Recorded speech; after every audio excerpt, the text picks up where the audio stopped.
नमो बुद्धाय. जय Bhim. Bharat Ratna doctor Babasaheb Ambedkar यांचा आज स्मृती दिन अर्थात महापरिनिर्वाण दिन.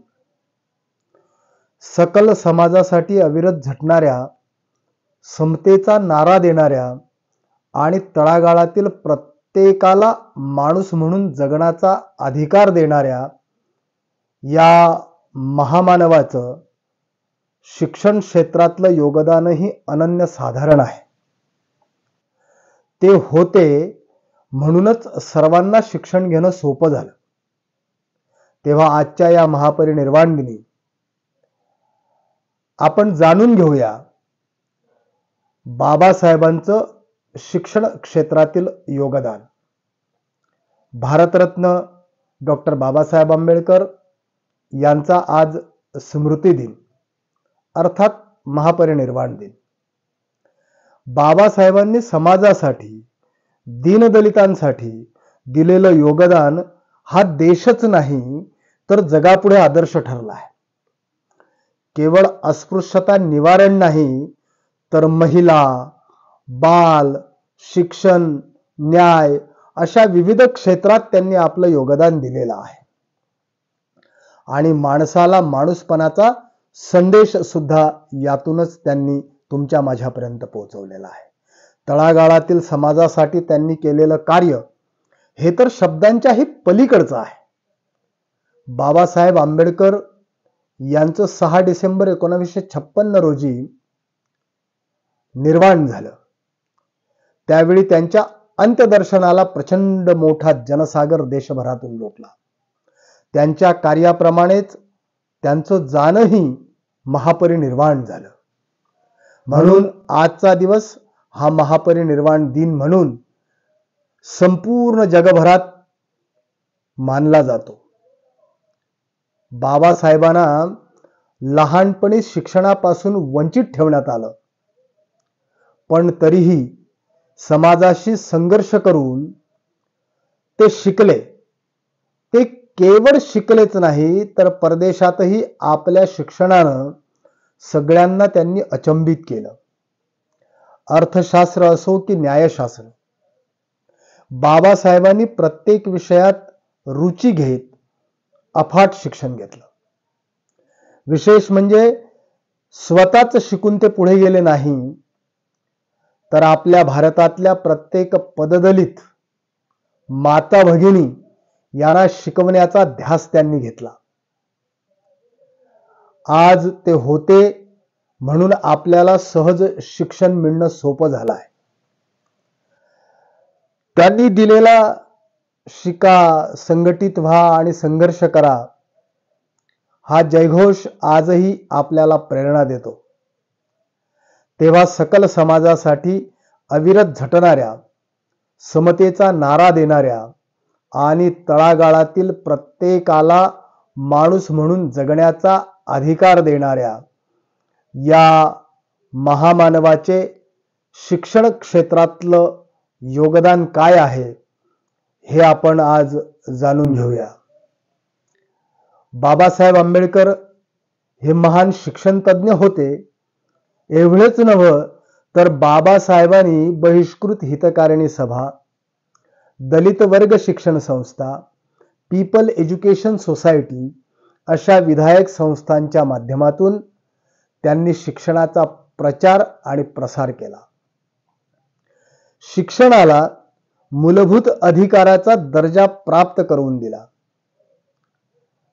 त्याबरोबरीनच शिक्षण विषयक तरतुदींना घटनात्मक संरक्षण प्राप्त करून दिलं, जेणेकरून शिक्षणाची चौकट ही अधिकाधिक बळकट झाली पाहिजे, शोषित वर्गाचं शिक्षण झालं पाहिजे हा त्यांचा आग्रह होता.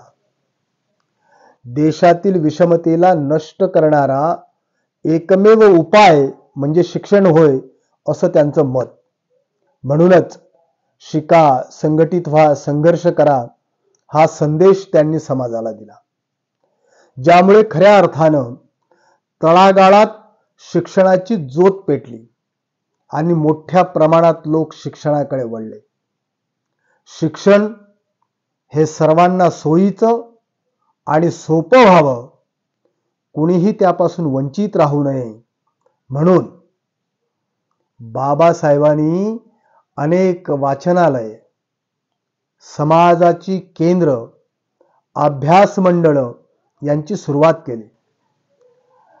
बाबासाहेबांनी विद्यार्थ्यांसाठी वसतिगृहांच्या सोयी करत शिक्षणासोबत निवासाचीही व्यवस्था केली. सभा, मेळावे, बैठका यातून त्यांनी शिक्षणासाठी मोठी जनजागृती केली. शिक्षण माणसाला जगण्याचं, लढण्याचं सामर्थ्य देते. शिक्षण माणसाला विचार करायला शिकवतं. म्हणून बाबासाहेबांनी शिक्षणाला प्राधान्य दिलं. घटनेच्या 45व्या कलमान्वये वयाची 18 वर्ष पूर्ण होईपर्यंत मोफत व सक्तीचं शिक्षण देण्याची जबाबदारी ही शासन व्यवस्थेची असल्याची तरतूद बाबासाहेबांनी केली. आणि त्यामुळेच आज गावकुसापर्यंत शिक्षण पोहोचलेलं आहे. शिक्षणामध्ये धार्मिक प्राबल्य निर्माण होऊ नये, समाजात विषमता वाढू नये म्हणून सरकारच्या पैशातून चालवल्या जाणाऱ्या कोणत्याही शैक्षणिक संस्थेत कोणतेही धार्मिक शिक्षण दिले जाणार नाही असा नियम बाबासाहेब आंबेडकर यांनी केलेला होता. देशातल्या मुलांना 14 वर्ष सक्तीचं आणि मोफत शिक्षण देण्यासाठी त्यांनी प्रयत्न केले. अनुसूचित जाती, अनुसूचित जमाती आणि इतर दुर्बल घटक यांचं शैक्षणिक आणि आर्थिक हितसंबंधांचं संवर्धन करण्यासाठी बाबासाहेब आंबेडकरांचं विशेष योगदान त्याच्यामध्ये आहे. अल्पसंख्याक असलेल्या सर्व वर्गांना आपल्या पसंतीच्या शिक्षण संस्था आणि त्यांचं प्रशासन करण्याचा अधिकार सुद्धा या निमित्तानं बाबासाहेब आंबेडकरांनी दिलेला आहे. अस्पृश्यता नष्ट करून मागासवर्गीयांच्या शिक्षणाचे मार्ग खुले केले. सामाजिक व शैक्षणिक दृष्ट्या मागासलेल्या वर्गाच्या उन्नतीसाठी विशेष तरतूद केली. केवळ शिक्षणच नाही, नोकरी आणि सेवा क्षेत्रातही मागासवर्गीयांसाठी नियुक्ती किंवा पद ही राखून ठेवण्याची तरतूद केली. शिक्षणानं स्त्री स्वातंत्र्याचा मार्ग प्रशस्त होईल याची त्यांना जाणीव होती आणि त्यामुळेच महिला कल्याण व स्वातंत्र्याला शिक्षणानं गती मिळते असं म्हणत केंद्रीय मंत्री असताना बाबासाहेबांनी हिंदू कोड बिल संसदेत मांडलं. मात्र संसदेत ते विधेयक फेटाळलं गेल्यानं त्यांनी थेट आपल्या मंत्रिपदाचा राजीनामा दिला.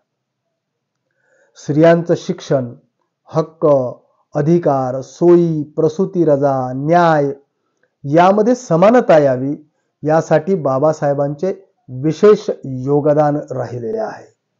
अशा या प्रकांड पंडित, ज्ञानी आणि सर्व समाजाला सर्वसमावेशकपणे न्याय मिळवून देण्याची प्रक्रिया अबाधितपणे उपलब्ध करून देणाऱ्या या महामानवाला आजच्या त्यांच्या या दिवसानिमित्त आपण अतिशय हृदयापासून त्यांना या महापरिनिर्वाण दिनी आदरांजली अर्पण करूया आणि डॉक्टर बाबासाहेब आंबेडकरांच्या स्मृती जागृत ठेवून त्यांचं स्मरण कायमस्वरूपानं करूया.